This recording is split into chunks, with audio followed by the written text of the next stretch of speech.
Good evening. The opinions and statements voiced by our guests do not necessarily reflect the opinions of this network. Enjoy the shows.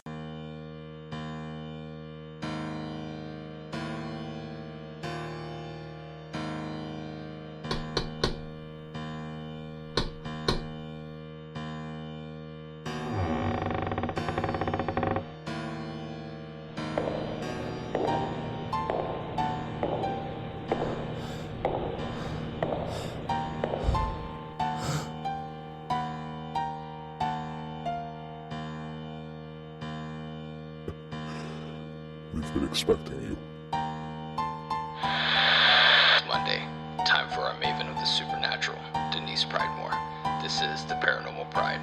Join to listen and chat live on WBHM-DB.com or Spreaker app. Search WBHM-DB every Monday at 7 p.m. Central for your supernatural paranormal fix. Welcome to the Paranormal Pride, where the show is about the guest and the listener.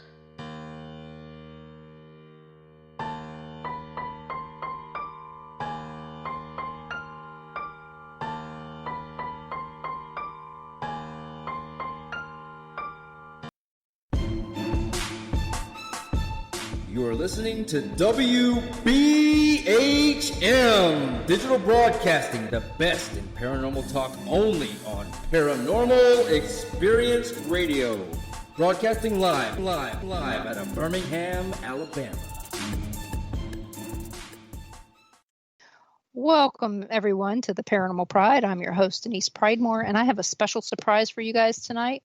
I have on my friend Joe Cetrone, and you guys may remember him from Paranormal Survivor, Haunted Hospitals, Paranormal Case Files, the book, The Sallie Huse Exposing the Beast Within, the book Seduced, and soon you're going to know him for his book Shades of Darkness when that comes out. But welcome, Joe, to the Paranormal Pride again. Well, thank you, Denise. It's very good to be here. It's good to speak to you, and I look forward to tonight. It should be a really good show. It should be, because we have so many things to talk about, because, well, we haven't talked about anything since 2017. Except for happy holidays and things like that. So tell me about what brought about you doing Shades of Darkness? So Shades of Darkness, and first of all, I have to reflect on what you just said. 2017. It seems like it really was just a year ago, and I can't believe that we're in 2020. I'm still blown away that time just flies, and it's mind-blowing that it's basically going to be 3 years in August. Yep. So yeah, I just had to reflect on that. But Shades of Darkness is really an interesting concept, because I had people who've read Seduced, that really like that, and given the whole aspect of telling my story and trying to do everything in a nice, tasteful way. But the one thing that I always regretted with Seduced is I never got a chance to go deep into a lot of stuff. And when I say deep in a lot of stuff is, being an investigator, having a type of past that I had, if I was to expose everything, people might say, wow, this guy's really crazy.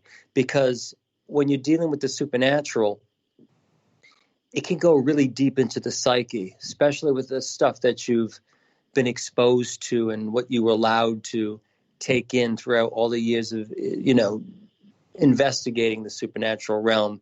So I'm like, how can I tell a story with giving more truth to my past, but not quite saying that it's me? And my wife and I actually decided, hey, look, how about this? Let's take Shades of Darkness, because that's really what it is, Shades of Darkness, which is the level of the darkness that was in your life at one time. Let's tell it in an allegorical symbolism type of story, but let's do it with a character that's not you. but let's give him some of those attributes. So Shades of Darkness basically chronicles the life of a person by the name of S.O.U.L. Mm-hmm. And he's an empath, and he's had a tough childhood. And he basically wanders the corridors of his mind and life with an angel that pretty well guides him down this path as he just descends into this darkness of his life. And the people that he meets are not so much people with actual names, but emotions. Because if you're an empath, you have to look at people by their vibrations and emotions. So if he was to see somebody that maybe was not nice, like there's a scene that I have with this soul who is being bullied by this guy, but the emotion that he felt, he looked at him as wicked. So we have the symbolism of the emotions of people. So whether they're vain, whether they're wicked, whether they're betrayal, whether, it's whoever is in his life, he doesn't see them as a person. He sees them as the true character that they are. So as I started crafting all these things, I'm like, let me just create something filled with allegory and symbolism, still being able to tell the story, but leave enough room for me to kind of explore, because at the end of the day, I'm speaking about somebody that's not me. So there's a lot of overlays of my life that is kind of blended in to that. And it basically just follows. I mean, it's pretty fascinating. So for the first 6 months, I was trying to put everything into detail and how am I going to do this? How am I going to make this sound right? And then here it is. It's been a little bit over a year, and we're just about done with the whole first draft of it. And I have to tell you, this is going to be a good one because there is a little bit for everybody to relate to. If you want to talk about religion, he's going to cross that path.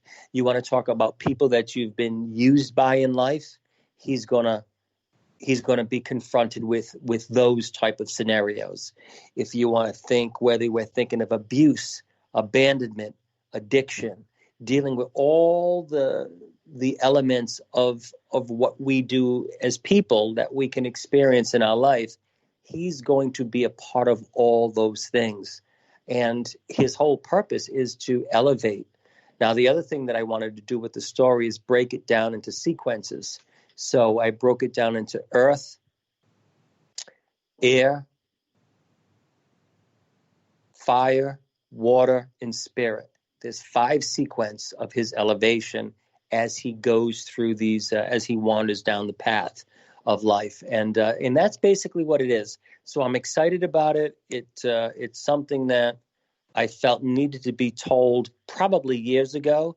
But now that I'm older, I'm mature, I've seen more, I've witnessed a lot of things, I can finally say that I'm happy where it's at right now and where it's going to go. And I believe that when people read it, I think everybody will get something different from it, because there is a compartment in there for everybody to relate to, with some of the loss and the darkness in their lives. And that was my whole purpose, was to show that we are all souls living out our life, and we have our own path, and we have our own destiny to follow. But each person has different scenarios, whether we're broken from a relationship, whether we're broken from a friendship or death, being betrayed. I mean, that's what Shades of Darkness is. So I'm really excited about it, and I can't wait for people to read it. And I'll make sure that as soon as that the PDF part is done, I'll definitely send you a copy. Please, because I know that. Well, I was on a road trip when I was reading Seduced, so Ron got to hear parts of it because I was blown away by a lot of the things that you went through. And what was funny was that some of the songs that you listed in there came on the radio while we were driving. And that was like, I mean, realize this is 5 years ago, but I still remember that we were coming back from Kentucky and, and these songs came on that you had listed in there. And it's not like you listed a lot. So the odds were not very much for that to happen. But your story is amazing, that the transformation from the person I read about in that book to the person that I know, it's like you can't be the same person. It was a huge transformation from point A to point B. And because you did a complete 180 as far as that went. And I think if you guys out there are listening, the book Seduced, it's available on Amazon. You will enjoy it. I couldn't put it down. I think I had that read in like 2 days. And wow. And there's not many books that I can tell you that I don't put down. Of course, it could be because I knew the person who wrote it, but in fact, at this point, I know almost everybody who wrote my books that I have. But yours just it struck a chord with me as to into you. So when that comes out, I know I'm gonna see the bits of you in this soul character in your book. So I don't know. I can't wait to read it. And I did share with everyone the YouTube clip that you sent me. I also put it was on your website, so I shared that with everybody to look if they paid attention to the invite to listen tonight. So let me look at the time here. I don't even know what to say right now about what you've shared about the book. I'm excited to read it. When is it due to come out? So that's a good question. Hopefully, and fortunately, because of this pandemic, I mean, obviously there's a lot of negativity to it. But for me, I have to say that this time off for the past few months has allowed me to reflect, has allowed me to appreciate life differently, to do a lot of the different projects around the house that I wanted to. We wanted to paint, we wanted to just kind of do a little bit of everything. And this time has allowed me to write a good chunk of everything. So I'm hoping, I was hoping to do before the pandemic was to have the book released right around my birthday, which is June 24th is my birthday. Unfortunately, that's not going to happen because of everything that went down. But the thing about S.O.U.L, what I love about it is... Joe, we can't hear you. Can you hear me now? Yes, we can hear you now. All right, beautiful. So what part did you hear? So I'll make sure I'll repeat whatever you didn't hear. All I know is I couldn't hear you. Okay. I just don't know where we left off. It was after you told me your birthday, which is 10 days after mine. Beautiful. So obviously I wanted to get it down because, that was something I was hoping to do. But unfortunately, it's probably going to get pushed. If everything goes right, either I'm going to look at more than likely a fall release. I'm thinking possibly October, September, mid-September, October. I'm not sure, but somewhere around there, I'm hoping to have the book done. But I mean, I've entered a different realm in the paranormal. Is just that I've had time to reflect on a lot of stuff, and it's not that I don't like to do the investigative part and to help people, and when they go on my website, they'll ask me questions. I'll always be available to talk to anybody, to help them, but I've elevated it into a different part of my life where I'm hoping to do more of deeper stuff with people as far as letting them understand, because I've learned through a lot of the death that I've seen and the people that I've crossed paths with who have died.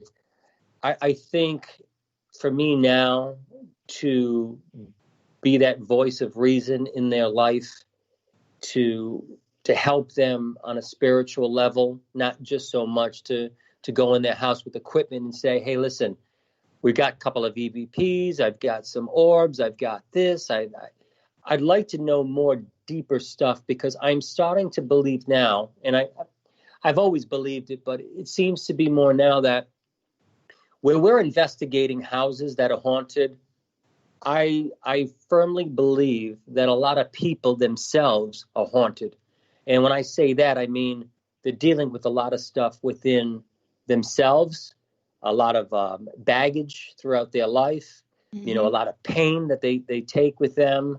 And that alone opens the door to a lot of stuff. I've always felt that our unconscious mind is like an internal portal, and it's activated by our choices.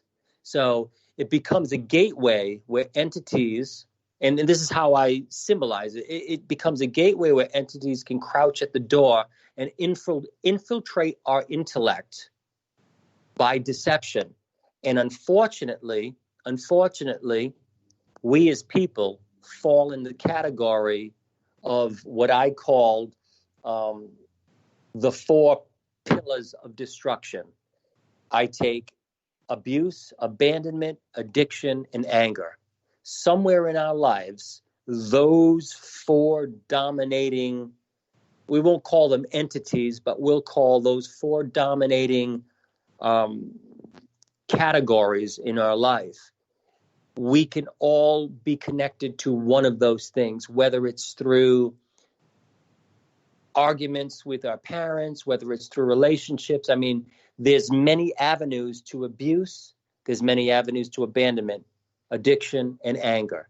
If we can get through to each sequence of those, then we can find who our assassin is. And when I say our assassin is, what is that one vice that made us either wander the wilderness for a long time until we came back to realize the error of our ways. But we need to nail it down that way. So when we can cover things more on a psychological level, then we can work on the spiritual aspect of it. And then from there, we take the now, which is the most important thing, the life that we live, the ones that we love, our husbands, our wives, our children, our grandchildren. But I think everything needs to start within ourselves and in our mind. And I think writing Seduced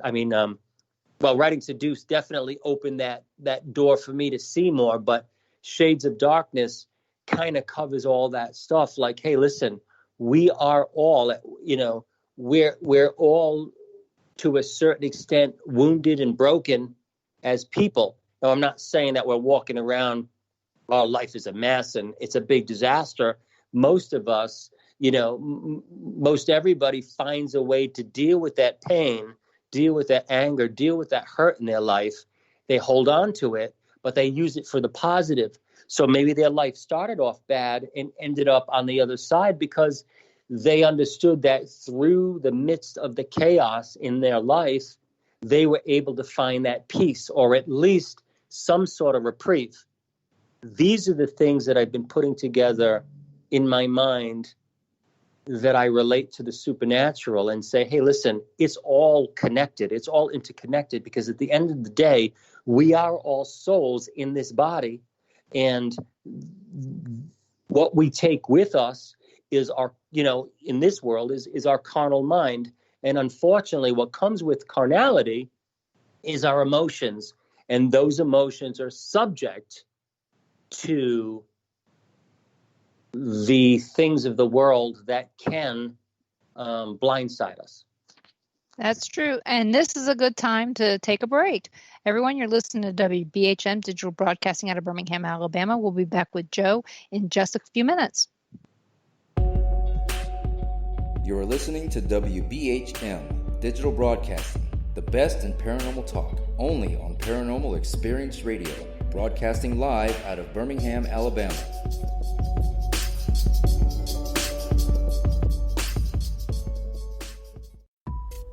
Since 1948, Fate magazine has brought you reports of the strange and unknown, all of them true.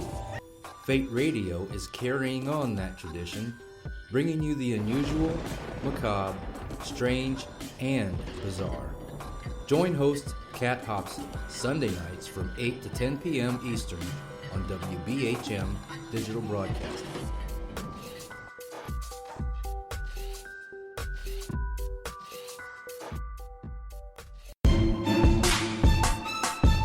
You are listening to WBHM Digital Broadcasting, the best in paranormal talk, only on Paranormal Experience Radio, broadcasting live out of Birmingham, Alabama.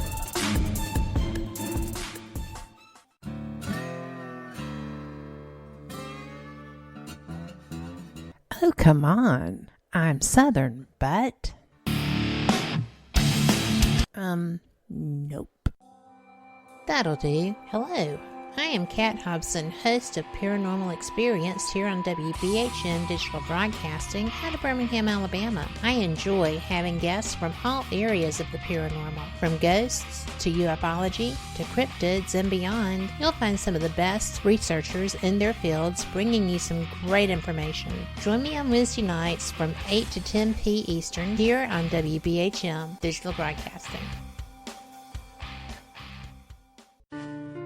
We are confident that none of our hosts are possessed. Being repossessed a few times, that might be a different story. You are listening to WBHM Digital Broadcasting, Birmingham, Alabama. Thank you for listening to WBHM Digital Broadcasting out of Birmingham, Alabama. The time is 23 minutes after the hour. Welcome back, everyone, to the Paranormal Pride. I'm your host, Denise Pridemore, and my guest tonight is Joe Cetrone. And he's had a lot of things going on since the last time I saw him, so we're going to talk more about all those things. And one of those things was becoming a quote-unquote, let's see, what do I want to say? Linda Curino hates it when they call her an expert, paranormal expert. She hates it. She says she cringes every time that comes up on Paranormal Survivor. So how did you become one of their paranormal experts? Well, unfortunately, and you know what, I agree with that. When you call that expert, quote unquote, it does drive me crazy because I'm like, listen, I don't know if I'm necessarily an expert. I just might have been tied into it a little bit longer than the next person. But how it came with Paranormal Survivor was I did a case back. Joe, I can't hear you. How about now? Can you hear me? Yes, I can hear you now. So you did a case. Beautiful. So of course this is going to happen. As you know, it always happens when I'm talking.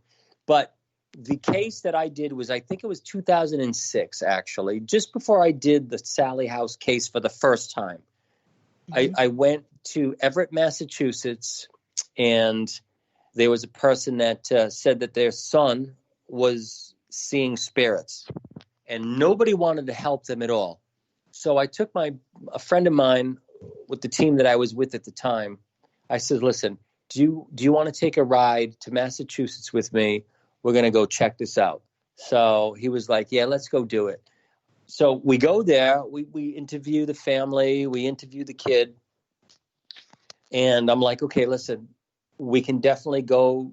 We'll run our equipment. We'll do a little EVP session, take a bunch of pictures, brought my, EMF detectors, all the basic good stuff that you would take with you on a case. Anyway, before we left, we decided to pray around the house.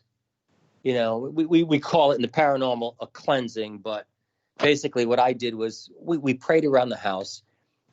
The person believed that they felt a real strong presence in the basement. So the very last thing we did was go into that basement, and we prayed.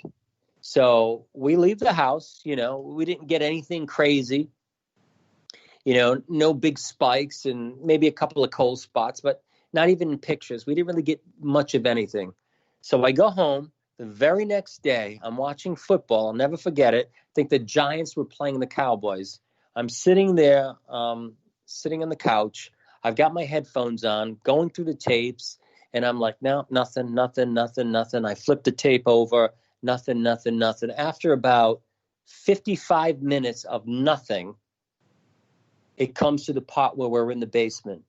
And right as we're praying, there was this real loud demonic, and I'll just say demonic is the only thing I can reference it, is it was a growl that sounded like a mule being kicked. It was that bad.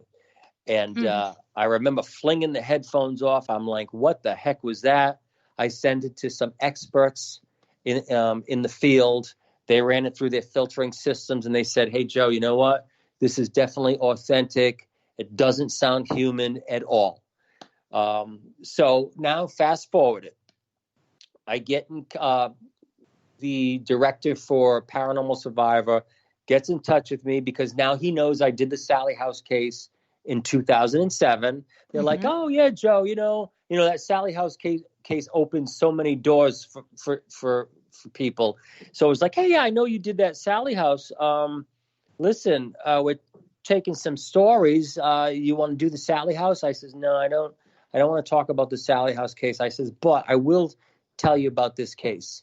And I told him the case. I sent him the EVP of that growl. He was intrigued in it. Next thing I know, I did the episode, I think it was episode 3 on Paranormal Survivor season 1 called Ghost Children.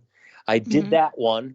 And then they called me back and said, listen, they really liked you. They liked the way you talked. They're like, you're charismatic. I'm like, they were like, we'll fly you out to Canada, and we want you to be an expert on episodes 8, 9.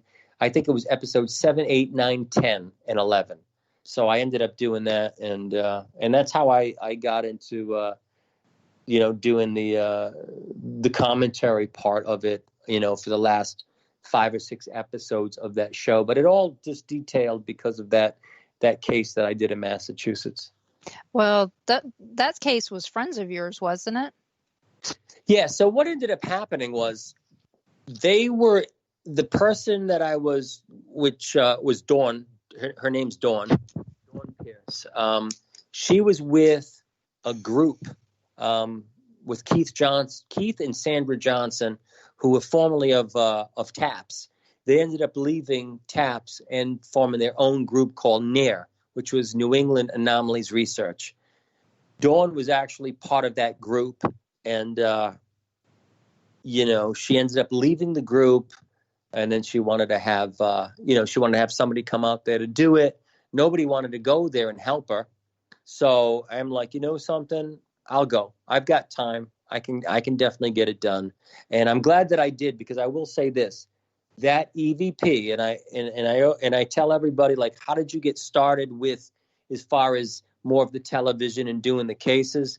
That EVP that I got during that prayer that in that basement was kind of like the catalyst that started my career, at least on the TV aspect, and people saying, oh yeah, I seen you doing that show, so. That launched my career and put me on the fast track in the paranormal, was that case and that EVP. I mean, when you were on there, I made sure I watched every episode to see when you were going to be on there, and I do watch it now for Linda, because her and I have gotten very close over the last 4 years, and because I met her prior to her being on the show. I mean, just barely. I mean, I think they'd already started taping it when I met her.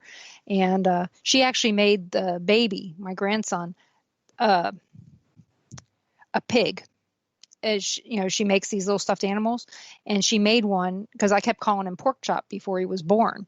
And you may remember that when we were together, but she made this little thing for him and embroidered Pork Chop on it and did it in colors that, that I would like, and so he's got Pork Chop in his room, and it was made by her.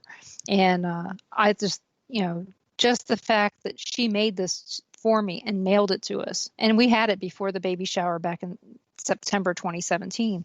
So that was a big deal. I do still have the feather that fell into my car when we were in front of the Sallie house that day, the day of the eclipse. So I don't know where it came from. It was just laying in the front seat of my car when we got in. And, it was raining that day. So, my windows weren't open. So, and the other thing that I thought was funny was when we were walking around and I had told you I had this paranormal doll, and you started telling me about something named Polly. And I said, that's what my paranormal doll's name is, Polly. And it was like, that's funny. That's right, Polly. Yeah. So we just had, when it came right down to it, we had so many things in common even before I met you in person. But I will tell you, the day that I met you and Richard was one of the most memorable. Well, those were two of the most memorable 2 days of my life. And I'm not trying to blow your head up or anything like that, but it was because we had already built a relationship through other things. And I just felt bad we didn't spend more time together. Right, exactly. Because really we couldn't, because you guys were filming, and I didn't want to be in the middle of your filming. But one of the things, the house that I took you guys to, the McIntyre Villa. Yep. If you look online, it sold not long after you guys were there.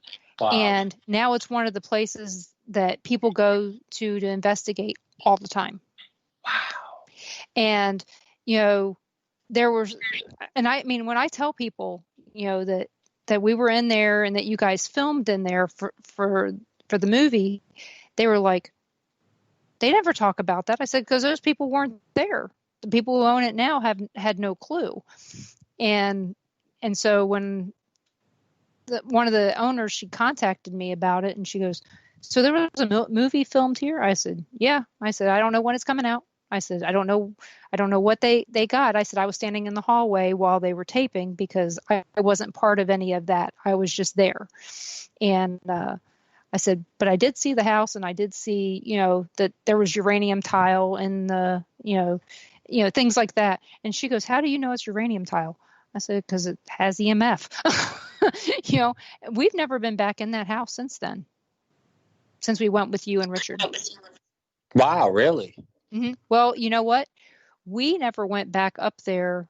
We've been up there one time since September 2017. One time. And, we used to go up there all the time. Any chance we had to go up there, my mind told me, hey, we have to go. We got to go to Atchison. We got to go to Atchison. To the point where I wanted to buy a house up there. Yeah. Didn't. Thank God I didn't.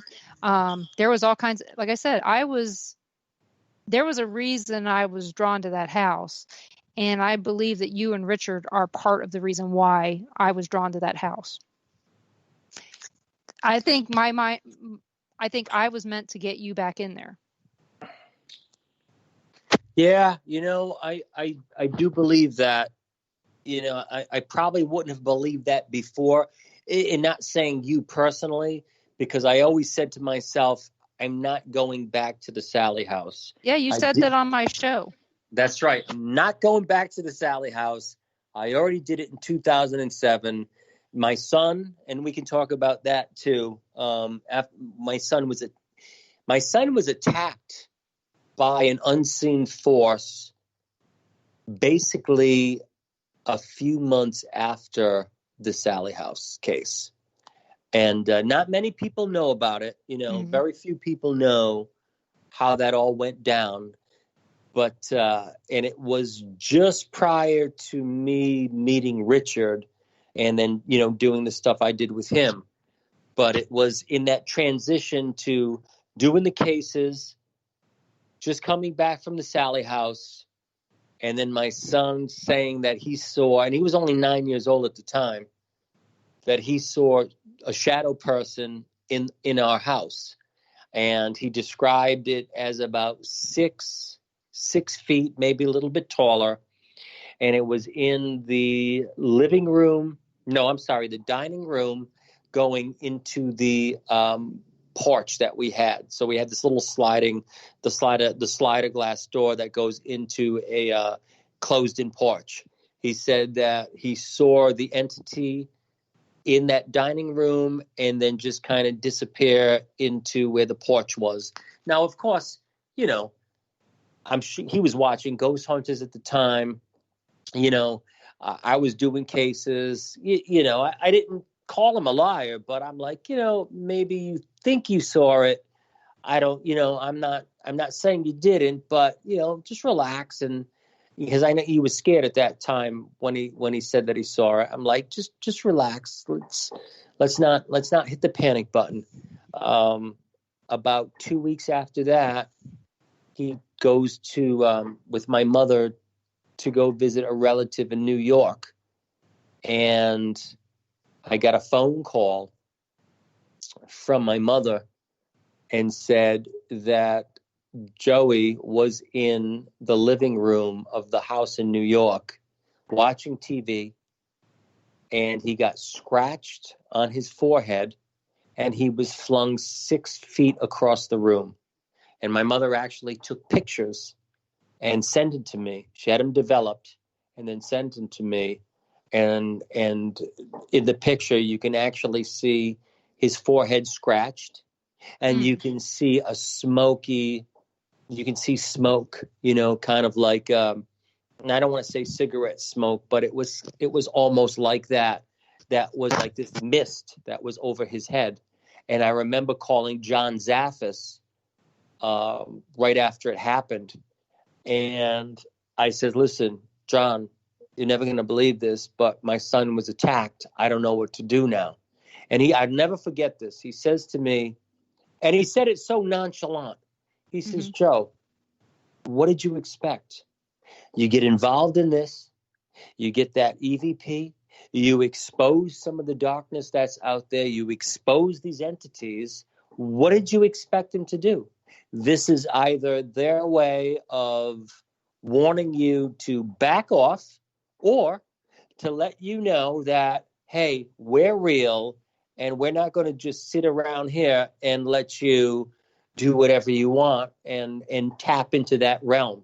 And that forever changed my thought capacity when I says, hey, listen, ghost hunting and the shows that were on at the time. And of course, Taps was huge, and everybody was trying to be like Taps. Everybody wanted to get on TV. You know, the Sci-Fi had them on. Everything was like, hey, I want to get a team. I want to get cameras. I want to go in buildings. I want to get orbs. I mean, it became like ghost hunting became like a hobby for everybody to just get into.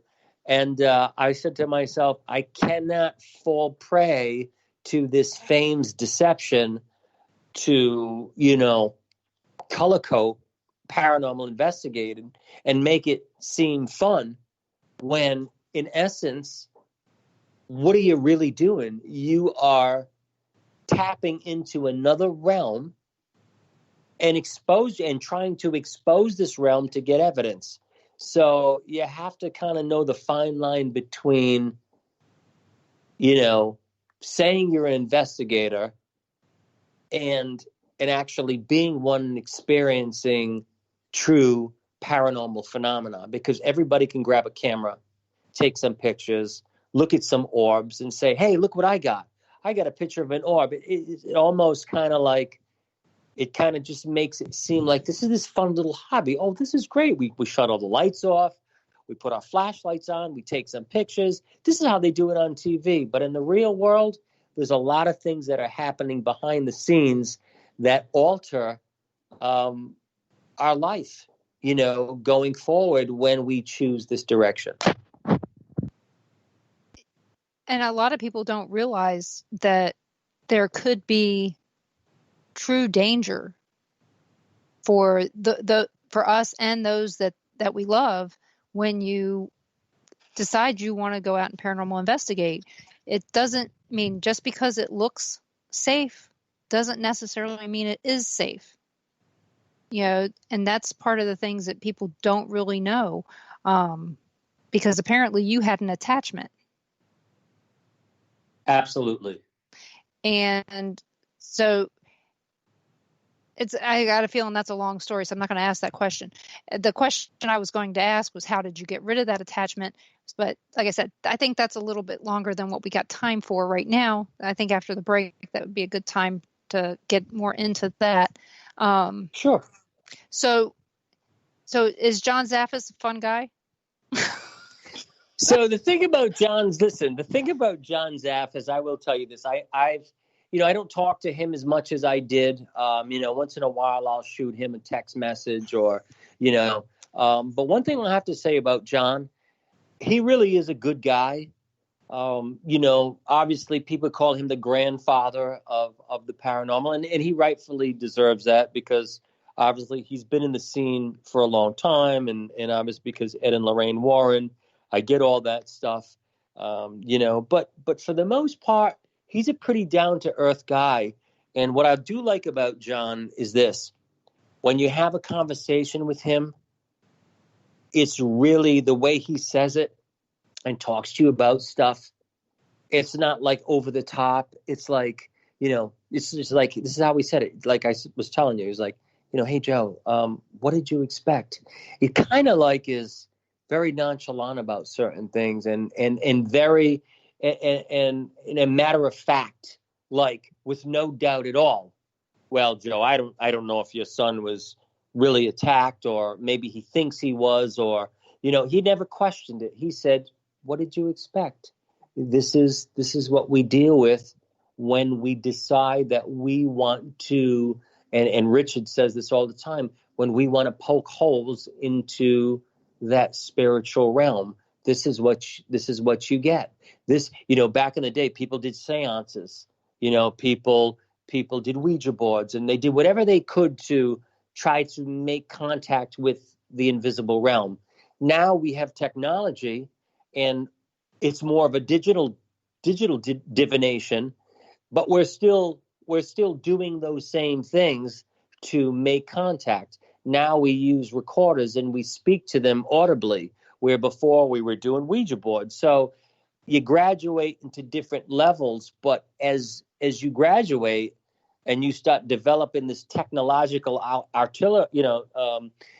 firepower with you, you end up punching deeper holes than you expected. And some people sometimes summon things that they know nothing about, and they don't know how to close those doors. Okay, well, you know what? I'm going to close the door right now. We're going on break. You're listening to WBHM Digital Broadcasting out of Birmingham, Alabama. We'll be back in a couple minutes. You're listening to WBHM Digital Broadcasting, the best in paranormal talk, only on Paranormal Experience Radio, broadcasting live out of Birmingham, Alabama.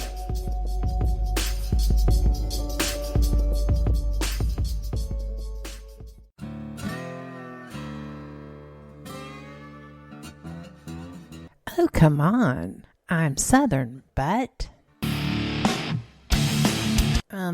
Nope. That'll do. Hello. I am Kat Hobson, host of Paranormal Experience here on WBHM Digital Broadcasting out of Birmingham, Alabama. I enjoy having guests from all areas of the paranormal, from ghosts to ufology to cryptids and beyond. You'll find some of the best researchers in their fields bringing you some great information. Join me on Wednesday nights from 8 to 10 p. Eastern here on WBHM Digital Broadcasting. Since 1948, Fate magazine has brought you reports of the strange and unknown, all of them true. Fate Radio is carrying on that tradition, bringing you the unusual, macabre, strange, and bizarre. Join host Kat Hobson Sunday nights from 8 to 10 p.m. Eastern on WBHM Digital Broadcasting.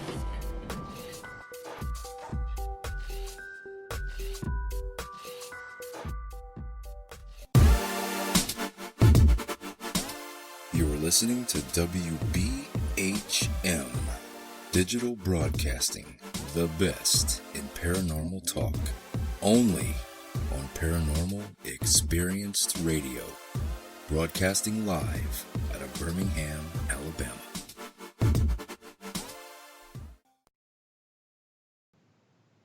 Welcome back to the Paranormal Pride. I'm your host, Denise Pridemore, and my guest tonight is Joe Cetrone. You guys may remember him from shows, the first season of Paranormal Survivor, Haunted Hospitals, and the other show that all of a sudden went right through my head, Paranormal Files. Haunted Case Files. Haunted Case Files. See, just boom, went right out of my head. And I want to tell everybody, Robert Hanna says he feels that there's a difference between a ghost hunter and a paranormal investigator. Do you feel the same way, Joe? Absolutely, I do. I think that a paranormal investigator is somebody that is truly investigating the invisible realm for research, and also does it to try to understand what is happening in the world that we can't see, and above all, to help people, whether it's a client, or multiple clients, or a home that, is dealing with phenomena. Now, a ghost hunter, in my opinion, and, I know that the term ghost hunter, as far as the show is, you do it for show and things like that. But as far as a ghost hunter, to me, is somebody going in there and might not really have much knowledge at all, and is going in there hunting what they believe is ghosts. And a lot of times they'll come up with nothing, but for some reason, to have that title of ghost hunter, people feel empowered. But I think the truth of it all is being an investigator of the supernatural realm, and doing it for research, doing it for understanding to the best that they can. And like I says, above all, helping that client. That's really where it's all about. And that's how I feel. So yes, there is definitely a difference. Yeah. Oh, and back to the question I was going to have for you before the break. So we've already established that you had an attachment, and that's how your son got attacked. So how did you get rid of that attachment? So at that point, unfortunately, it sometimes takes, especially me, because I can be a thick-headed Italian. I was said to my, at that point, I had to humble myself and realize, listen, the world doesn't revolve around me. And that's exactly what I said. This isn't about me going out there and hunting ghosts and trying to get a TV show and losing sight of what my whole purpose, or at least what I set out to do, which was to be that paranormal investigator to help people. Once I realized what was happening, I did humble myself. I prayed. I prayed in my house, throughout my house. I cleansed my property, and I put a hedge of protection around my son and my family. And from that point on, I never took the supernatural for granted. I never did cases where I thought, I'm just going to go into houses that, they say that they're haunted, and I'm just going to go in there and try to find evidence. After that, I never went into a home to find evidence. Anytime I had gone to take a case is because I believed that house did have activity, and I wanted to go in there with a genuine heart to help that person. So my motives changed, because I won't lie, back then, because of the onslaught of ghost hunting shows and everybody wanted to get on TV, everybody wanted a piece of that pie. And, doing the Sallie Huse case, as, in 2007 there, I had that same thought. There was part of me that wanted to help the families, and that part never swayed from my mind. But in the back of my head, I always knew that, well, what if we can get some really good evidence and and then maybe I can get a show, and maybe that's what we can do. Once I realized that, your motives and how you feel about stuff play a big part in this supernatural, in this invisible realm. Once I knew where my priorities were, then things changed. But it was prayer. It was my faith. It was not taking the paranormal for granted. And I know I've told you before, and I've mentioned it many times. To me, the paranormal, the invisible realm, is a large ocean. And the deeper you go, you see things that you never knew existed. And there's times where you just have to stay in a certain radius near the waters, near the shoreline, and not go too deep, because you're never going to get every answer you want. And sometimes you're going to get a little bit too much than you asked for. So you have to know how deep you want to get yourself involved in, because that is going to play an effect in this physical realm. No matter what you do, you'll always take a part of that paranormal, that realm with you in some capacity. I can see that, so you have so much, so much to share as far as the paranormal goes. You need to get back on Paranormal Survivor to give them your analysis of stuff. I think that it would be helpful. I think I'd start watching it more, but that's just my opinion. So besides your book, are you working on anything in the paranormal right now that you can share? That's a really good question. I was approached by a couple of networks asking me if I wanted to be involved with, and it was kind of the same thing, doing that expert type of thing. And you want to do this, and can you give us cases? But let me just say this, and I don't say this as a negative, I don't say this negative towards the directors and the producers out there, because they're working, they're trying to get stories, they're trying to produce shows. That's what they do. But I think there comes a time where you can't just because somebody wants you to go on their show, just take it and say, oh yeah, I want to get on TV. I don't care. I'll do this. It has nothing to do with that. I think what I have done is now being more selective. I don't want to just go on a show to go on the show. It's because it's not about getting on TV. It's not about doing anything like that. It's about, taking on a show or an interview, something that I believe in, that I think is, because listen, in the TV world, sometimes our cases aren't as big as it's meant to be, or they make it seem, because it's TV. You got to kind of add a little drama into it. And I didn't want to do that. But I'll tell you this, though. This is what my plan is to do. I want to put together, I know Richard's, we're doing that with Richard's documentary and the stuff that he put together. But what I want to do is I want to produce my own paranormal show, if you will, or documentary. And I want to talk about things from one investigator to another as the behind the scenes of what really goes on, and the toll that it takes on you, and just the more realism that's happening in the paranormal world to a lot of these investigators that you might not see.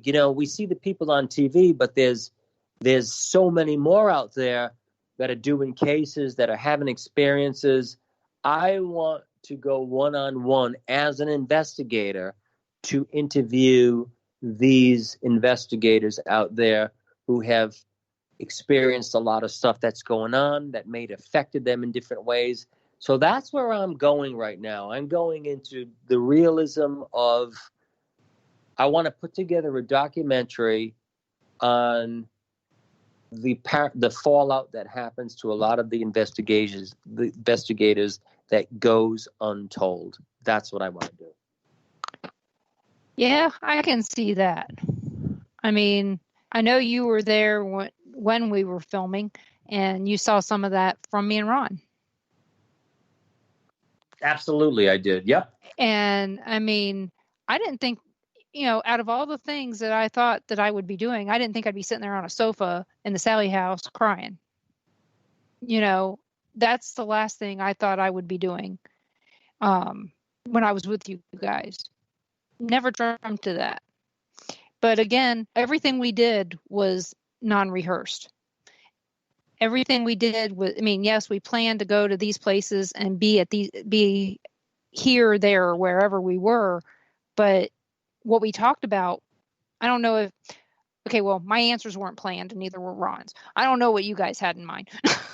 But, I don't think that it went the way that Richard thought it was going to go when we were sitting there talking. That's a great, I'm glad that you actually mentioned that, because for me personally, I had gone there in 2007. I watched Tony get attacked. I mean, that was pretty powerful. Got lots of evidence. I've got orbs with, distinct visual faces in there. I mean, I think that if I ever thought I was going to be part of a show, it was going to be because of the evidence that was captured at the Sallie house back in 2007. And I was believing that totally. Now you fast forward it, you're older, you're wiser, you've seen things, your perception has changed in a lot of ways. And as soon as I went there, as soon as I walked in that house, I said, something? I don't feel anything. And I think this is going to be an investigation with a little evidence. And that's exactly what it was. Well, I'll tell you. So I'm with you on that.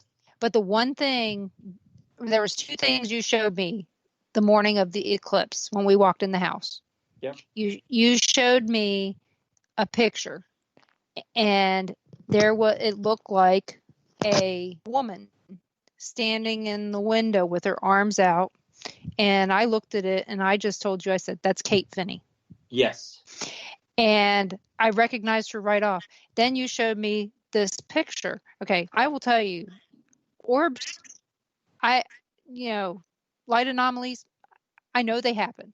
Yours had faces in there. And there was at least 2 or 3 in there that I'd seen before, but one I recognized right away, and I pointed it to you, and I said, that's Agnes Finney True. And there was no doubt in my mind. And I didn't hesitate at all to blurt out what I saw. And I know you remember that, because those 2 pictures just blew me away, because in a way they were like stuff I've been seeing in the house at the time. So it didn't surprise me, and I think that's the reason that I knew what you had in your picture. I hadn't seen pictures that good at that point. So I was impressed, to say the least. But you tend to get pictures of orbs that actually have visible faces that are not, this is going to be more of a question, that are not a visual pareidoia. Is that true? Yeah, so it's crazy. Throughout the cases that I've gone to, the majority of the time, for some reason, when I take a picture, there's an orb there. And, there's usually, like you said, there's a distinct face in it. Now, I'm not saying that everything is a result because I took the picture, so these spirits are following me, because obviously you identified the picture with the orb there in the window. You already called out some of the faces that were in there. But I will say this, throughout my life, taking pictures, I always seem to get something with a face or some distinct feature in there, and I can't help but wonder that is a lot of it left over from, maybe my past, that I have spirits that are following me? Do they just cling to me? Or is it just because I'm at that house that has that, phenomena that's going on? I think it's a combination of everything. Right. But I just tend to wonder, though, who's really following me? Well, at this point, we're not going to know right now. We're going to hold off until after the break. You're listening to WBHM Digital Broadcasting out of Birmingham, Alabama. We'll be back after this news break. Support for NPR and the following message come from DuckDuckGo. Getting privacy online can seem complicated. DuckDuckGo makes it simple. Millions of people use DuckDuckGo to search and browse privately, avoiding trackers. DuckDuckGo. Privacy simplified. Live from NPR News, I'm Jack Speer. On a day autopsy results released by lawyers for George Floyd's family are showing he died of asphyxia due to pressure on his neck. President Donald Trump, during a call with the nation's governors, termed their response to violent protests across the country weak, and he urged them to call for more National Guard troops to be deployed to their cities if need be to keep things under control. In tape of the call obtained by ABC News, Trump lambasted governors for not responding forcefully enough. Get a lot of men. We have all the men and women that you need, but people aren't calling them up. You have to dominate. If you don't dominate, you're wasting your time. They're going to run over you. You're going to look like a bunch of jerks. NPR has confirmed parts of that conversation. Trump also said there should be significantly more arrests and jail time for those who break the law. In some cases, peaceful protests have spiraled out of control in cities including New York, Los Angeles, Louisville, Kentucky, and Washington, D.C. Over the weekend, the peaceful protest in Washington over the death of George Floyd led to rioting, arson, and looting. As NPR's Melissa Block reports, the city's mayor called the destruction intolerable and announced a curfew starting tonight at 7 o'clock. Store windows were smashed, businesses looted, cars torched, and a fire was set in the basement of a historic church. D.C. Police Chief Peter Newsham said the tactics appeared to be organized in nature. He said 88 people were arrested, two-thirds of them charged with felonies.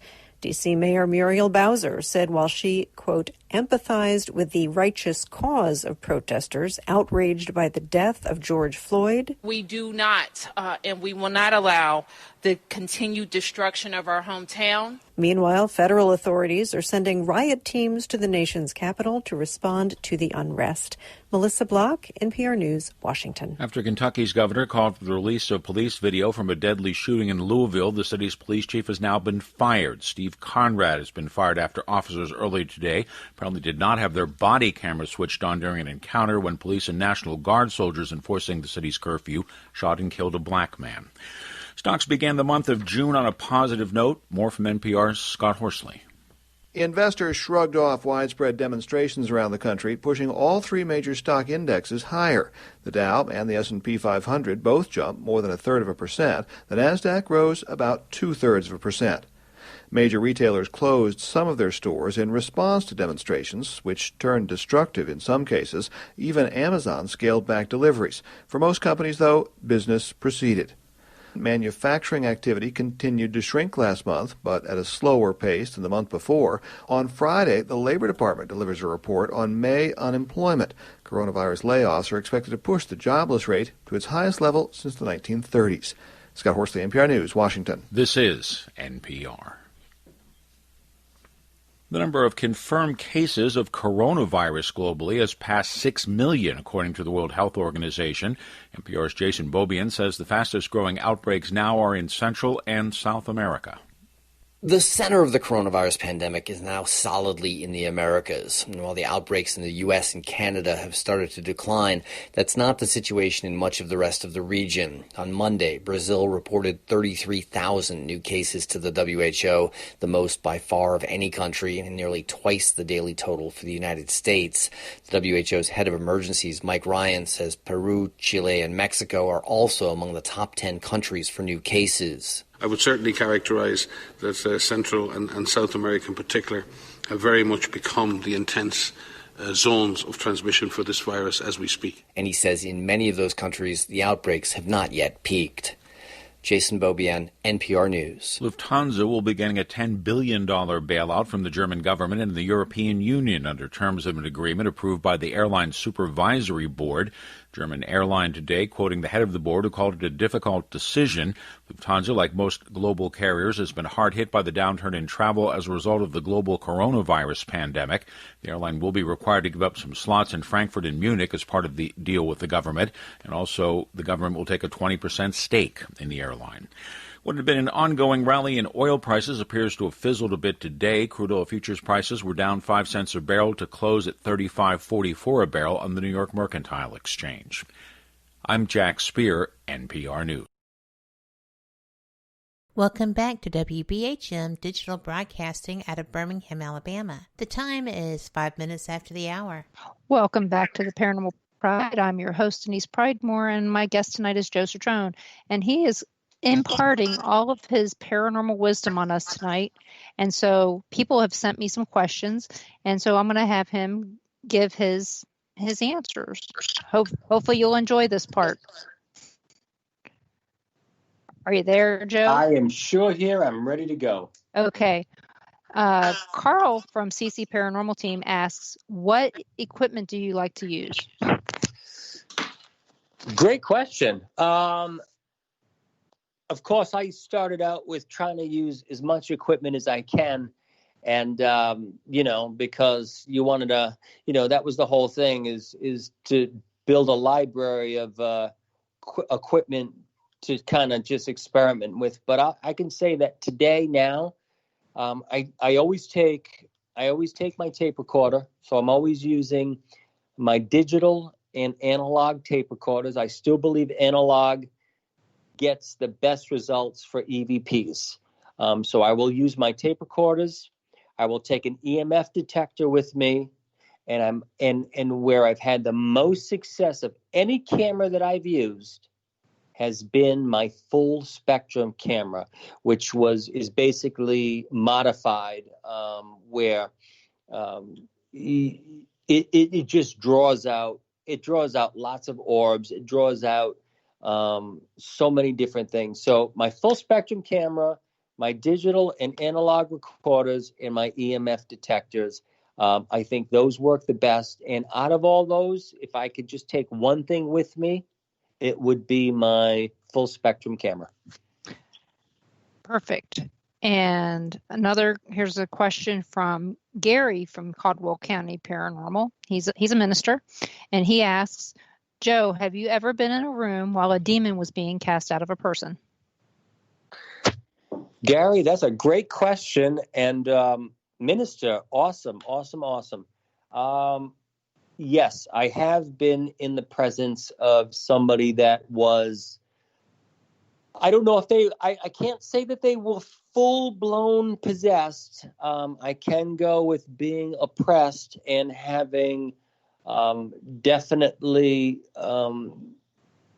being controlled by some sort of demonic entity. So I have been in that presence. And I will tell anybody who's listening out there that there is a big difference from being in the presence of, say, quote unquote, whether we're talking about human spirits and something that's inhuman. There's a big difference. And what I can tell you for me, when I'm in the presence of something that's dark, sinister, and evil, the first thing that I feel when I enter that room is fear. The first thing I ever get stricken with is fear. There is an air that happens when you're in the presence of something dark and demonic. And for me, it's always been fear. And then I have to kind of snap out of it a little bit. I've got to regroup. I have to pray. And I have to remember that if demons exist, in my mind, if I know that evil exists, then I know that good exists. And I know that the creator is much more powerful than the creature. And that's how I separate the two things, because you can definitely be in a presence of something that evil, that I can see why people have ran out of homes when they felt that way. So you've kind of got to know where you are spiritually to confront anything like that of a dark nature. And let's see, Tom McNicholas has a question for you. And he says, Joe, what's your favorite location that you would love to go back to? That's another good question. If I could go back to any location,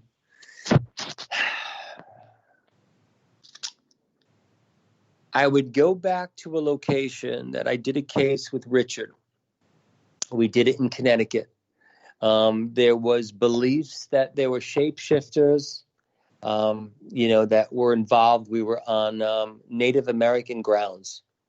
And we had gone there, and it's funny that you asked that question, because when we had done that case, when we were filming the case, it was 8:44 p.m. We're filming the case, and there was a static ripple in the tape. So when we played back the tape, it was like at 8:44 there was an interference. At that same time at 8:44, all the way at my house, which was in Rhode Island, our hot water tank blew. So at 8:44, there's interference in Connecticut at this case. At 8:44, the hot water heater that we have at the house blew, and we had to get that replaced.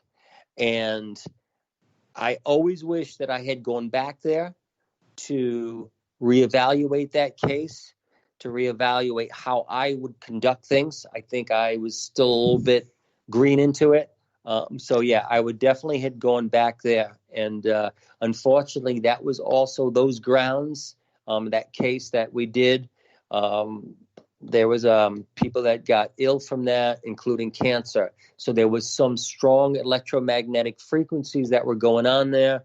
I think Richard even got an EVP at that point, with some spirit that said that they wanted to kill him.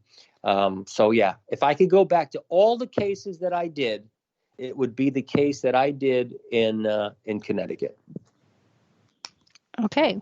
And Gary has another question, and I have to hope I can get this question right. He says, do you have certain areas that you take pictures towards? So when you're taking pictures, do you have a certain area in the location that you point at, or do you just take pictures everywhere? So what I like to do is, when I go in the home, I'll always talk to the client, and I'll have them take me through the house, and they'll tell me where, they've experienced something, whether it was a cold spot, or maybe the lights started flickering, or maybe they got an uneasy feeling. You'll hear a lot of the clients will say, well, I had the hair stand up, on my neck, and I kind of felt really, uneasy here. I will trigger certain shots where I'll take pictures in those areas that they say. However, though, what I do outside of that is I'll take pictures there, but I will always take pictures at the entry points of a home. So I'll take it at the doorway. I'll take it in the back window, where the sliding glass door is, downstairs where the bulkhead is. For some reason, I've captured a lot of evidence at the entry points of a home. So I always try to get the perimeters of the house, the entry points, and of course, obviously, where the client says that they feel stuff. Okay, that makes sense to me. So, let's see. April, she's my cousin. She asks, have you ever caught prayer or singing in EVPs?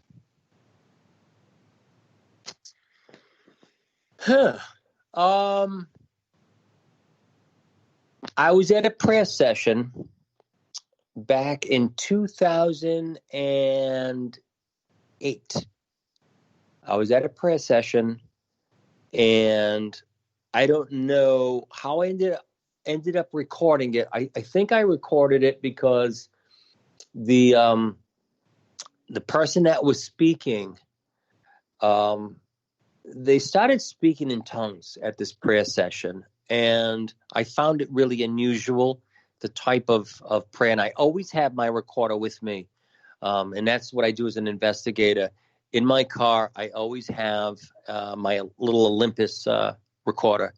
I had it with me, and I recorded that prayer session. Though I didn't get any type of singing, I will tell you this. During the midst of somebody who claimed to be speaking in tongues, I had caught an EVP of a growl. This growl sounded like a dog. It carried on for about 2 or 3 seconds, and it was a long growl. And then I started realizing that a lot of people who were claiming to pray and believe in God and the things that they were doing, it just goes to show me that behind the scenes there was something else going on there. I did have a friend, though, I will tell you this, who did capture singing, that he believed it was an angel. And this angel hit a high vibration pitch that was so high, I don't think any human voice could hit that pitch. And that was an EVP that we've gotten, he actually gotten of that one thing. So, yeah, that's about my experiences on that. And let's see. Hopefully, this is a question you can answer in 4 minutes or less. Okay. Robert Hanna asks, what do you think demonic entities are? So,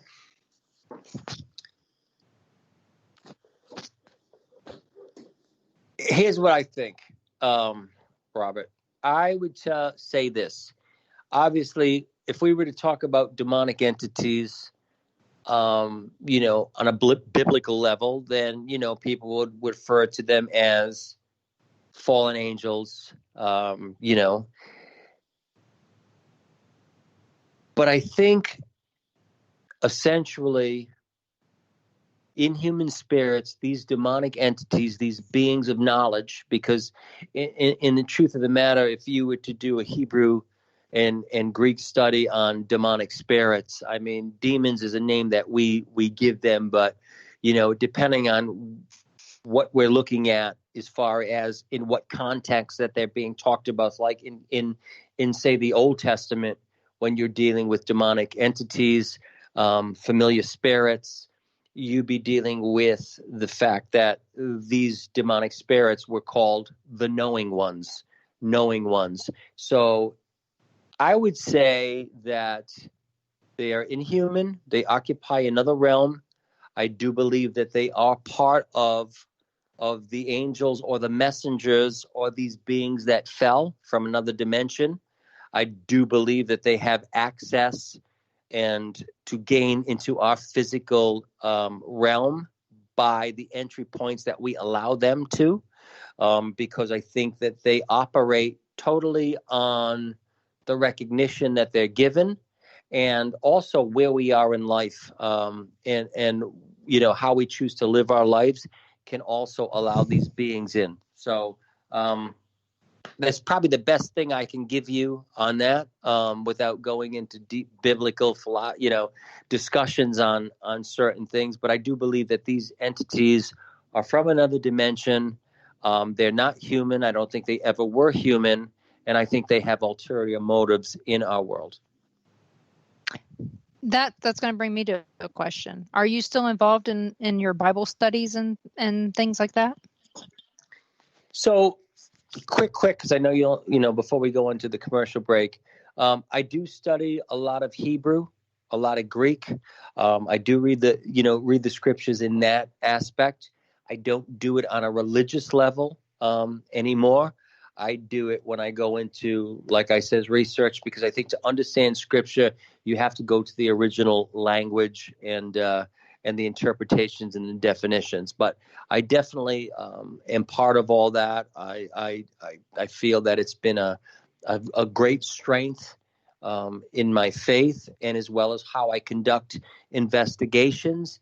The only thing I can say that changed is I've taken the religion out of it, and I've built more of a spiritual understanding when I learned to decipher and kind of sift through a lot of the sand to find the gold, and to into the information that I was looking at. But yeah, I would say definitely understanding the Hebrew and the Greek aspect of the Bible itself, as far as those scriptures, will definitely give you a kind of a little push into the direction that you want to go. And it just depends on your faith.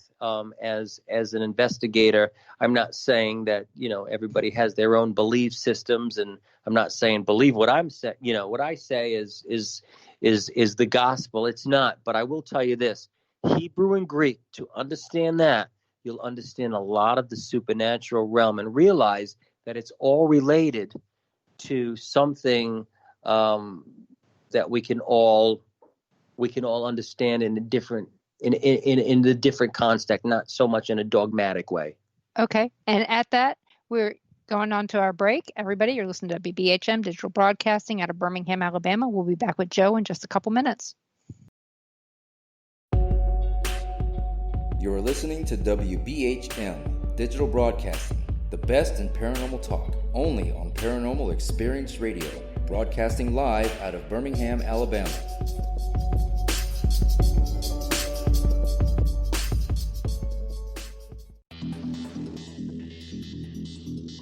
Several U.S. presidents are on record talking about the UFO mystery. Yeah, Presidents Jimmy Carter, Ronald Reagan both had UFO sightings of their own, but the current presidential campaign might be the first in which UFO disclosure has been championed by a major party candidate. DIA, CIA, it moves around, is operating a program to train psychic spies to spy and use their powers against Russia. John Ronson writes about this in The Men Who Stare at Goats. The first known sighting of a ghost took place right after Abraham Lincoln was assassinated in the late 1860s during the administration of Ulysses Grant. Project Paperclip, Clinton releases it all in 1998. Possibly the unequal cooling of its surface. I say, do you still think it's a meteor, Professor? I don't know what to think. The metal casing is definitely extraterrestrial. It's a place where UFO hunters and scientists gather to examine paranormal activity in the region. Some of the documents, this is bringing Nazi scientists into the United States to work here. So we fought against the Nazis, and it's not, this again is not a revelation. As early as 1947, 1946, we knew some of this, right? On the paranormal, will we see U.S. President Barack Obama's foreign policy go intergalactic in a quest for gold stolen by aliens? We'll tell you at least how the White House responded to claims the chief executive has been teleporting to Mars. So let's get to today's Capitol account. UFOs, hauntings, psychic abilities, conspiracy, ESP, cryptozoology. There are many things that remain unexplained in the inexplicable world around us, and we're talking about them here, looking for answers on WBHM Digital Broadcasting, Birmingham, Alabama. The truth is out there. Thank you for listening to WBHM Digital Broadcasting out of Birmingham, Alabama. The time is 23 minutes after the hour. Welcome back to the Paranormal Pride. I'm your host, Denise Pridemore. I hope everybody's enjoying the show. And if you have any more questions for Joe Cetrone, please put them in the chat rooms or send me a message with it. Either way, you're going to get it asked. So I do have something I wanted to tell you. This was something we discovered over the weekend. A friend of mine had a show on a Friday, I think it was. And he was doing something with some ITC devices, Necrophonic and Echovox. And since it was on Facebook Live, all of a sudden it popped up with, suddenly now it's got captions. And I left mine on. You know, I didn't need them, but I left them on to see if it would pick up any words that were said by the devices, you know, or if there were any EVP, maybe it would pick up EVPs in the background. We don't know. But it actually worked to find words that were in the electronic noise. I thought it was odd. And, but apparently the voice recognition software that's within Facebook was able to decipher different things.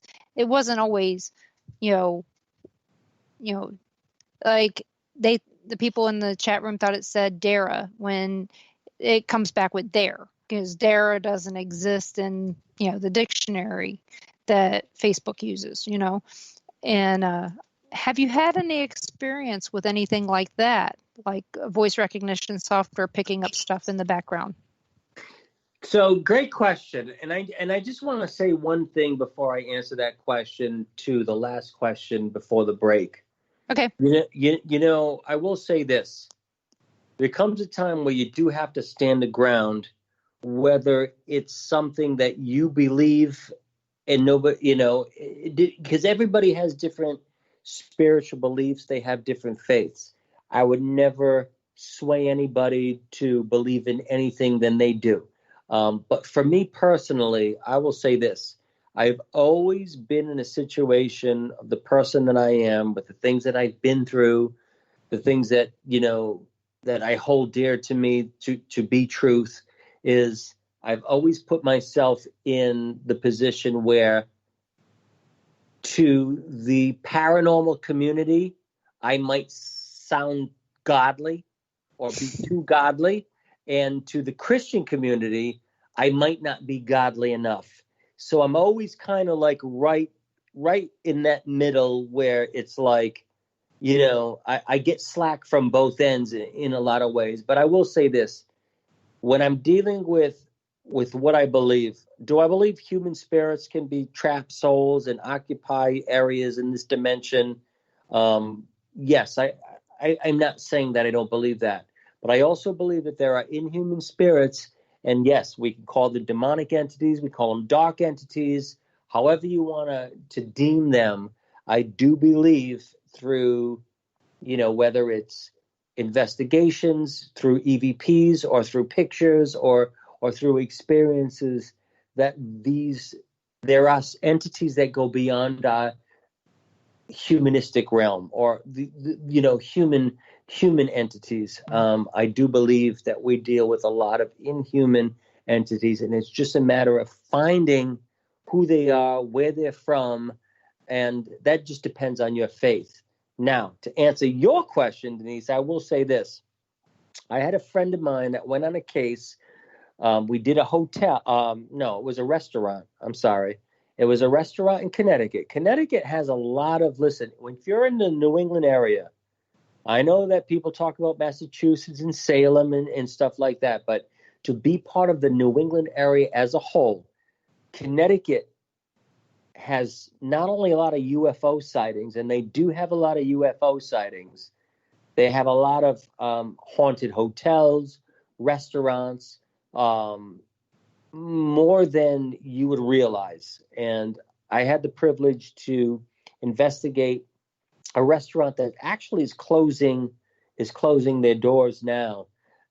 We had brought a device, a friend of mine who's a doctor, he's actually an MD, who's experienced paranormal activity. We brought an Ovilus. I think it was the Ovilus 5. And it kind of just spits out all sorts of words. I think it's an ITC device that was created. Yes. I think this was the Ovilus 5. Anyway, you know, I had my reservations about it, you know, because I know it runs through GPS. So if you're on a GPS, obviously it can throw out words and things that are around. But I'm going to say this. I'm not saying that I believe it 100%, but I will tell you my experience when the investigator had brought the Ovilus. We were in the downstairs basement of this restaurant, and we had cans of mustard, ketchup, all sorts of ingredients, cake mix, things like that. When we had gone in there where they said the activity was, on the Ovilus, it would call out mustard. Paint, right? Paint. Yeah. And in the corner, there's this little rack with paint. And now here's the other thing, and I won't go too deep into it because obviously I've got to respect my buddy here, but they had called out a name, and it was a very unusual name. And I'm like, to him, I'm saying, what is this name? Who is this person that is calling out? He pulls me aside and he says, hey, listen, Joe, I don't want to say anything to anybody out there, but I know this person. This is a person that I had met at a bar 2 weeks ago. And we had exchanged numbers, and she's been calling me, and she wants to get together. And that was the person who was coming up on that Ovilus. Nobody knew her name because obviously he never told anybody about it, not even me. That name popped out. So I'd have to say that in the few times that I've been around those type of devices, especially that Ovilus 5, I can say that 9 times out of 10, it was accurate. Well, that's good. I mean, it's good to have some of that information. So I do have another question for you from Robert Hanna. He goes, does Joe believe poltergeist phenomena is restless spirits or people who can move objects with their mind? Ooh. Wow. So obviously we know the term poltergeist. We know noisy spirit. We've watched it from television shows, from the movie Poltergeist. Do I think that people... I'd have to say that most of instances that I've heard of poltergeists, although I will say that to you, though, Robert, I will say this. That's pretty good for you to talk about the fact that somebody could to move those objects. I get that. But when we're dealing with certain type of poltergeists, and it depends on severity of the case, obviously, to move beds, really heavy furniture, I think it takes a force that goes a little bit beyond the mind. I do believe that some of those spirits, because the energy that they have is so powerful, I do believe that they could make contact in this realm enough to move heavy objects like beds or bureaus or things like that. So I'd have to say, based on my experience and the stories that I've heard from other investigators, I do believe a poltergeist is definitely induced by the entity that is haunting the location more than the mind. But that's a great question, actually, and it's food for thought for me too, as well, to investigate a little bit further into that phenomena. And another question I have for you from April is, what is the most interesting and favorite story you have that has to do with the paranormal? Wow. All right, this is a good one, guys. It's going to be nothing that you expect. So, going back to my son, who was attacked. Prior to that, when he was 3 years old. Now, listen to this story.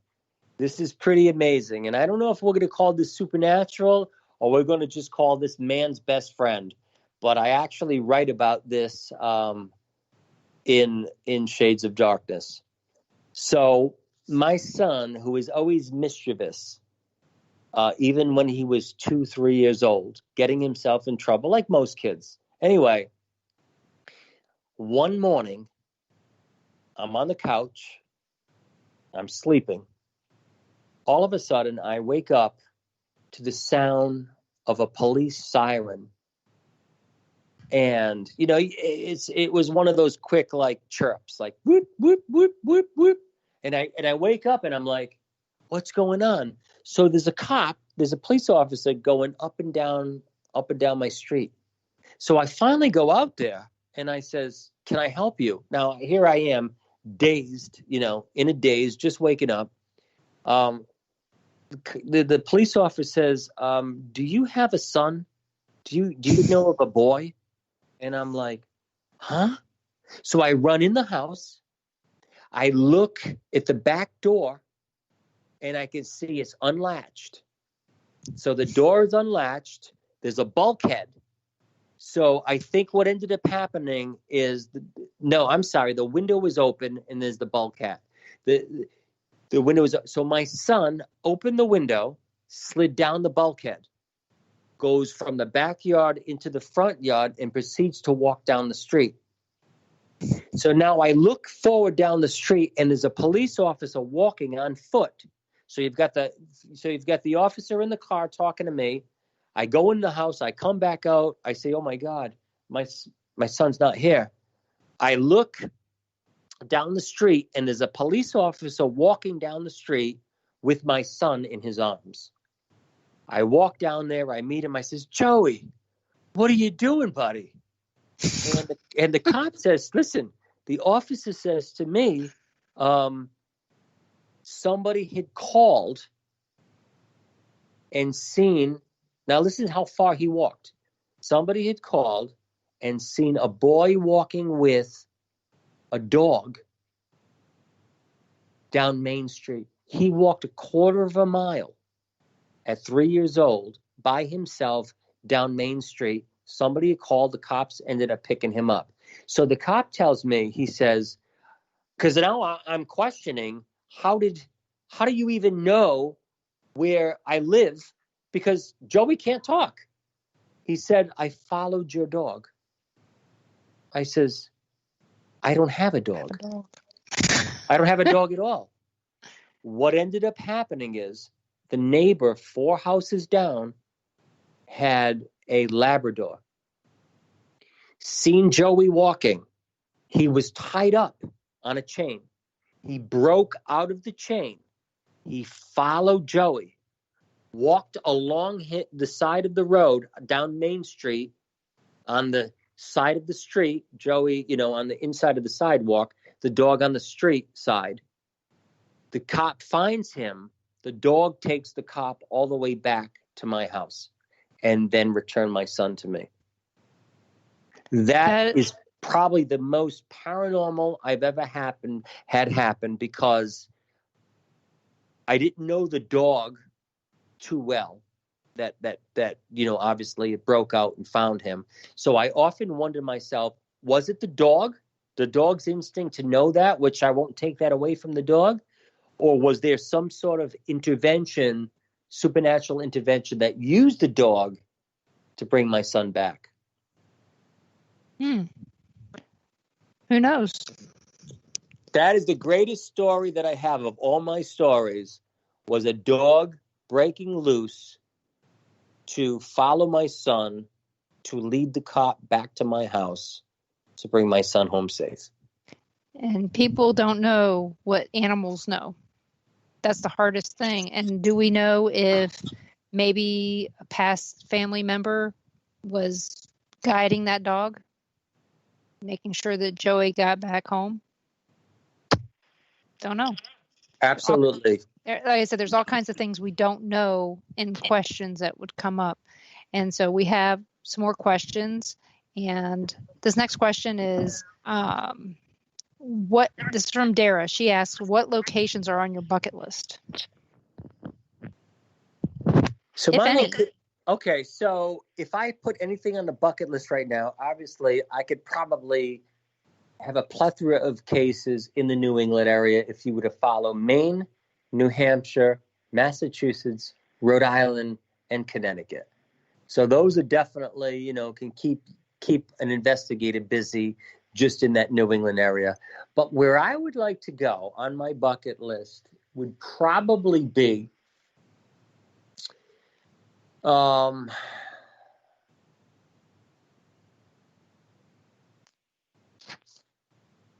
We did a case. I did a case with Richard in Alabama. And there was a lot of activity that happened at this case. Matter of fact, the evidence that we had found was probably one of the most profound evidence. We captured not only EVPs, but we had captured orbs with lizard-type faces. That's how deep it was. They were not human at all. There was also sightings that they said were Bigfoot sightings. I remember on one of the pictures that were taken that there was a large foot that was 3 times the size of a human foot that were in the tracks in the woods behind, less than a quarter of a mile behind the case that we did.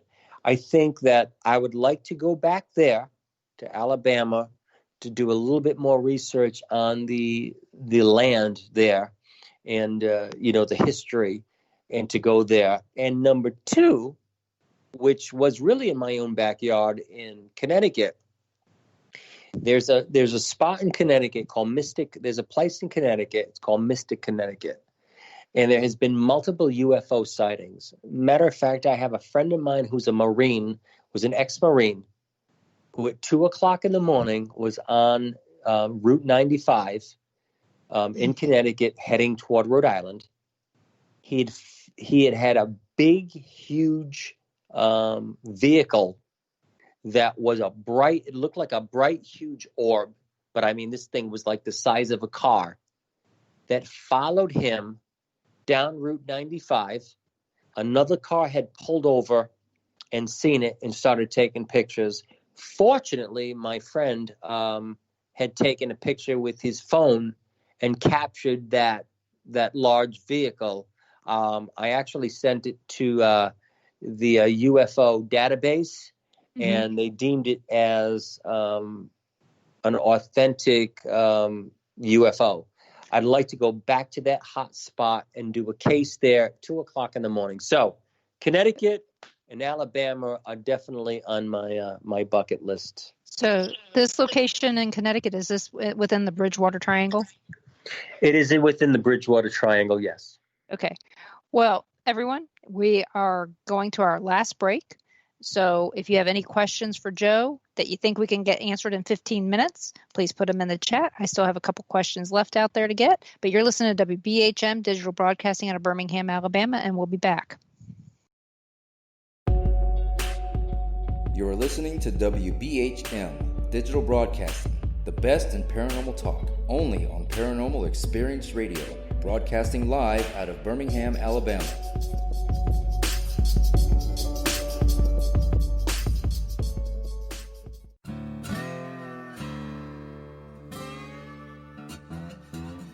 Oh, come on. I'm Southern, but... nope. That'll do. Hello. I am Kat Hobson, host of Paranormal Experience here on WBHM Digital Broadcasting out of Birmingham, Alabama. I enjoy having guests from all areas of the paranormal, from ghosts to ufology to cryptids and beyond. You'll find some of the best researchers in their fields bringing you some great information. Join me on Wednesday nights from 8 to 10 p. Eastern here on WBHM Digital Broadcasting. Since 1948, Fate magazine has brought you reports of the strange and unknown, all of them true. Fate Radio is carrying on that tradition, bringing you the unusual, macabre, strange, and bizarre. Join host Kat Hobson Sunday nights from 8 to 10 p.m. Eastern on WBHM Digital Broadcasting.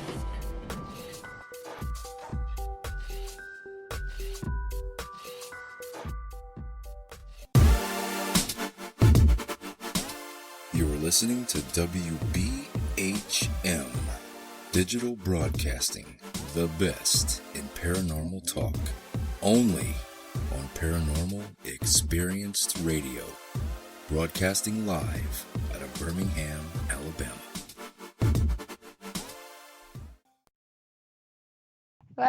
Welcome back to the Paranormal Pride. I'm your host, Denise Pridemore, and tonight we've been talking to Joe Cetrone.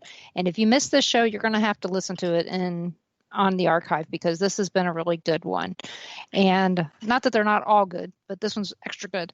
And so the next question that I have for you is, ask you about your bucket list. What do you think about children's spirits? That's also from Dara.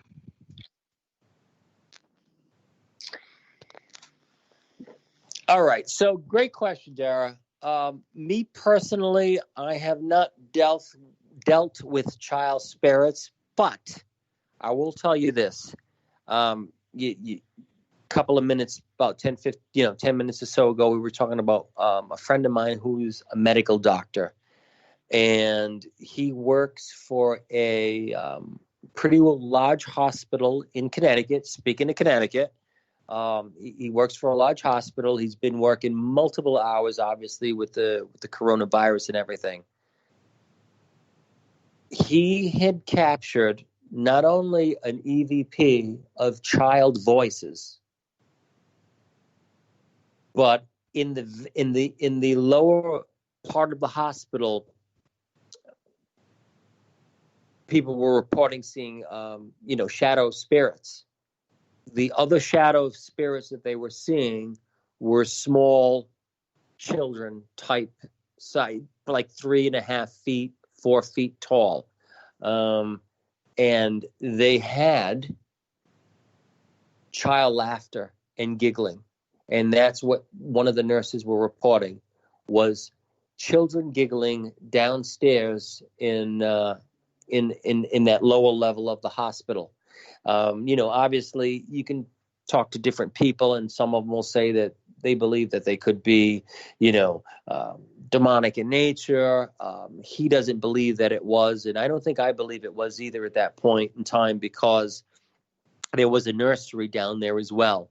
So I do believe that there might be the residual of child spirits that were in there. Maybe some that had died there. There might be some that are trapped there. See, that's the other thing. I am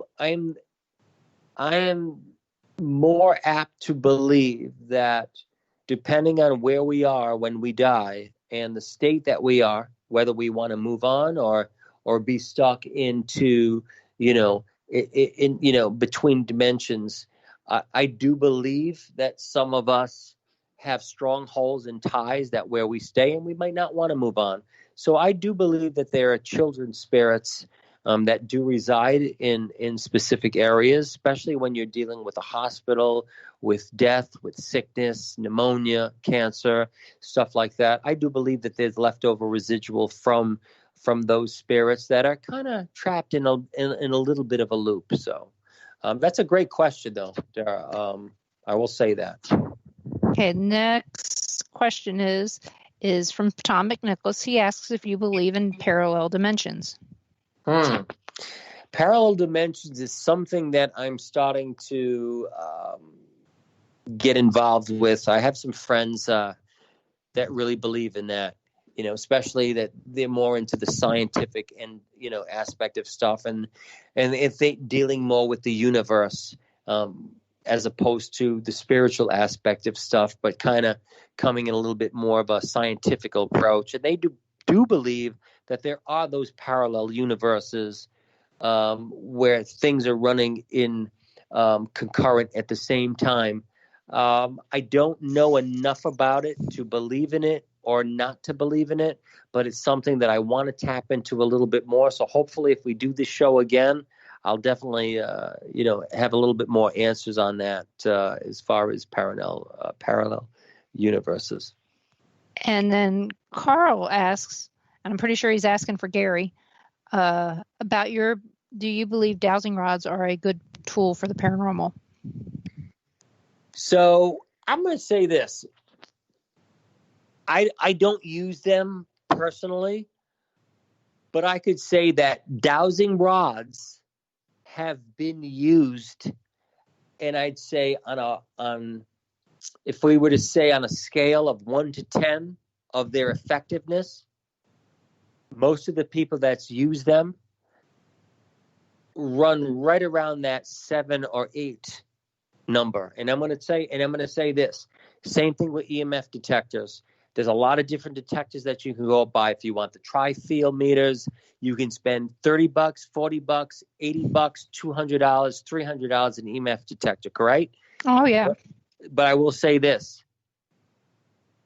To use a compass, a simple little $3 compass, you can get the same results using a compass on the electromagnetic frequencies and how it shifts on a compass than a $300 device. And that's how I feel that dowsing rods are that same way. I do believe that they can detect things in a different scope of how, obviously, the more technological equipment that we have now. So that's why I always said at the beginning of the show, I'm all about the analog recorders. I think cassette recorders are, to me, the way spirits can leave a voice imprint on an analog much more than a digital. I feel the same way with a compass than an expensive EMF detector and using dowsing rods at the same time. Is it the reason that you say that about the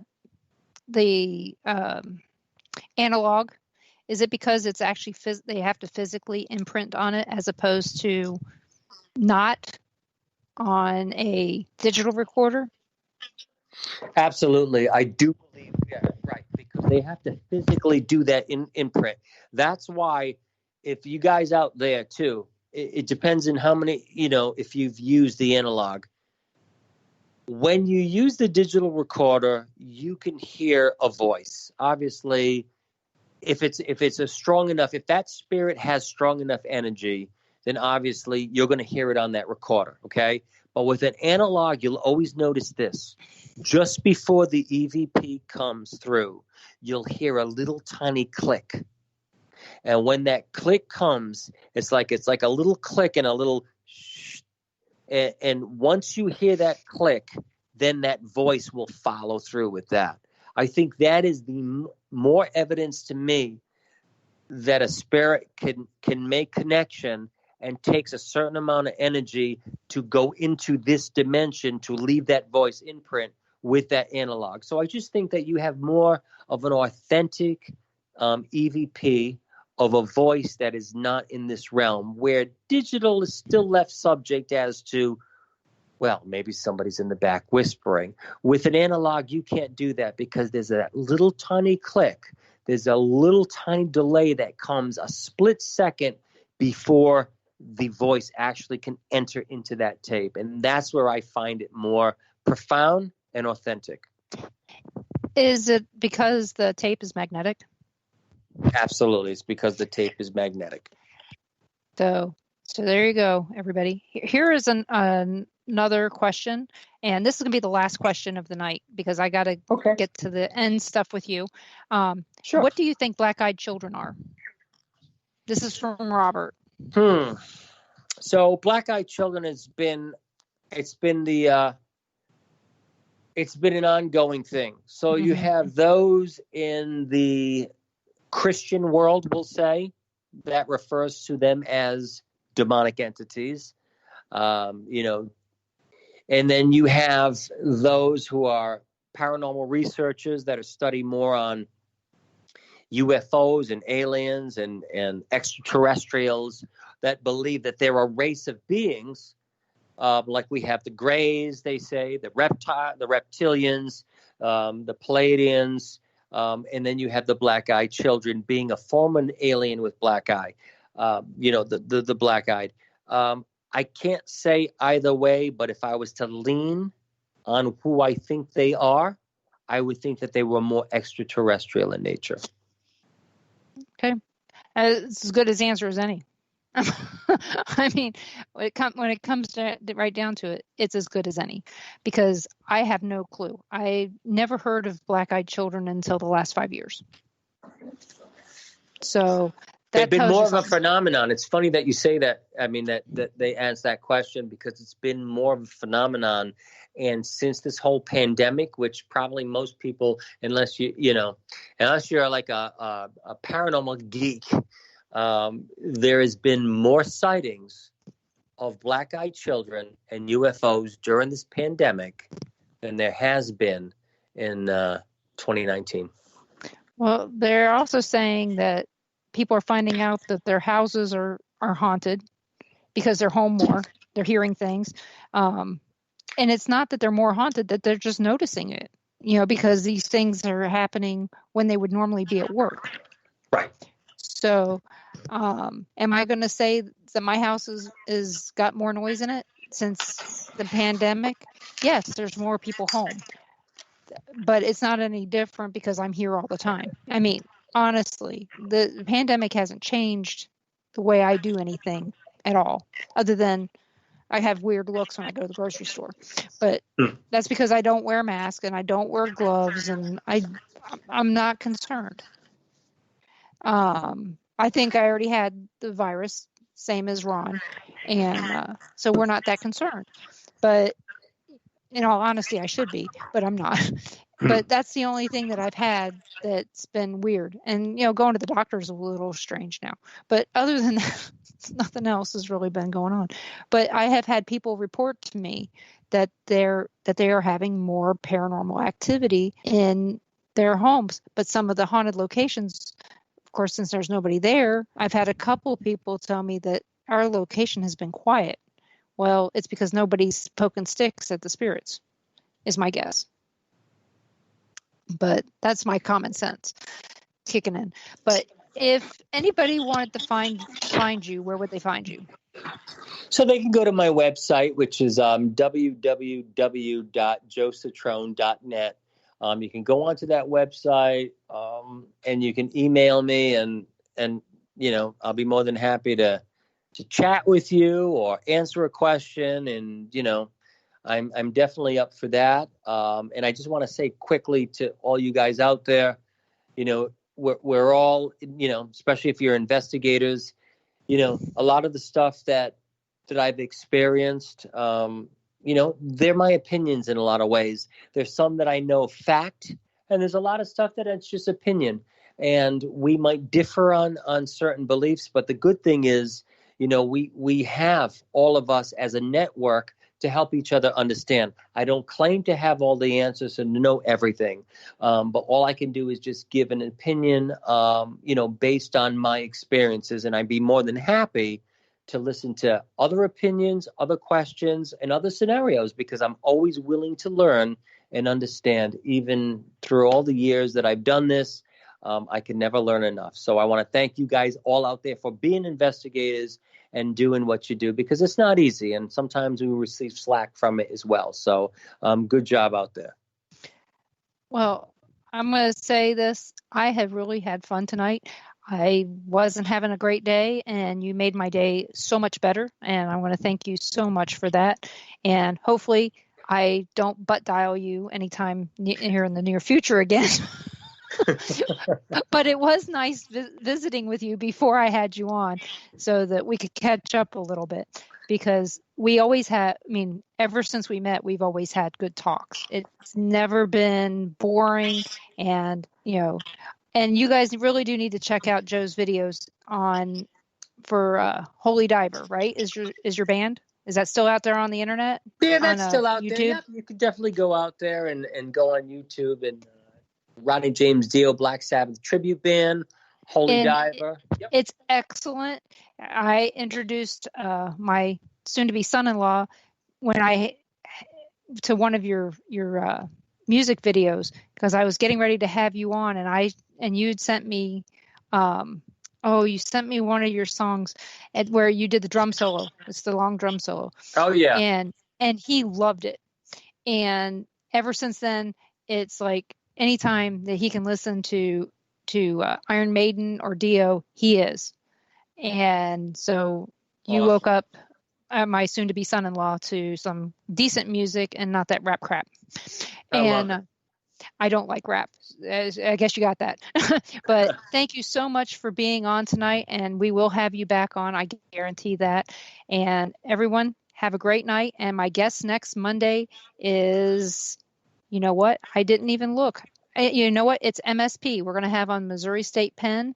It's going to be, if you guys remember way back when I had the Toad show, the Toads in the background at Mom's house, we are going to have on the guests I had then, and no Toads this time. So tune in next Monday at 7 p.m. Central for that. So you're listening to WBHM Digital Broadcasting out of Birmingham, Alabama. See you then.